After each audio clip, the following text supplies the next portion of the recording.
बांदा में बहुचर्चित बाल यौन शोषण और अवैध अश्लील सामग्री से जुड़े मामले में पॉक्सो कोर्ट ने बड़ा फैसला सुनाया है। सिंचाई विभाग में तैनात जेई रामभवन और उसकी पत्नी दुर्गावती को अदालत ने दोषी ठहराते हुए मृत्युदंड की सजा सुनाई है। अभियोजन पक्ष के अनुसार दोनों पर 33 मासूम बच्चों के साथ यौन शोषण करने और उनके आपत्तिजनक वीडियो व फोटो तैयार कर डार्क वेब के माध्यम से विदेशों में बेचने का आरोप सिद्ध हुआ। यह मामला अक्टूबर 2020 में उजागर हुआ था। गंभीरता को देखते हुए जांच केंद्रीय अन्वेषण ब्यूरो को सौंपी गई थी। जांच के दौरान बड़ी मात्रा में इलेक्ट्रॉनिक साक्ष्य और लगभग 8 लाख रुपए बरामद किए गए थे। आरोपी की पत्नी को भी अपराध में सहयोग के आरोप में गिरफ्तार किया गया था।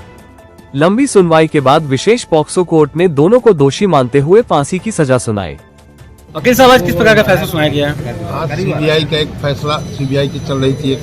दरअसल ये अक्टूबर 2020 से सीबीआई को एक इंटरपोल के द्वारा एक सूचना दी गई थी कि एक व्यक्ति 3 नंबरों से छोटे छोटे बच्चों के 7 से लेकर 18 से 20 के बच्चे हैं, उनकी जो है सेक्सुअल असॉल्ट करती हुई पूर्ण वीडियो बना करके उसको इंटरनेट पे लोड करना है।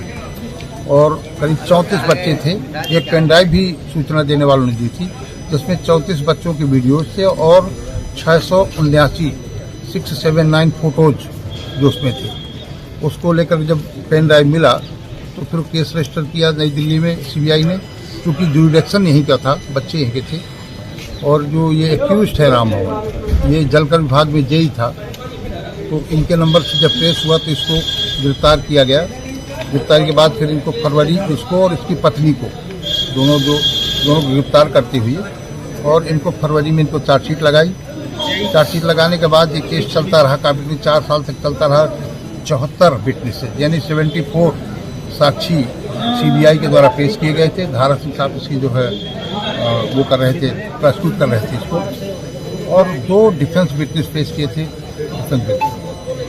अंततः आज फाइनली इनको दोनों को मृत्युदंड से, जो पॉक्सो कोर्ट के विद्वान न्यायाधीश है प्रदीप कुमार मिश्रा, उसमें रामभवन को फांसी की सजा 5C में LMM जो पॉक्सो की धारा है उसमें, अन्य में भी सजाएं दी हैं।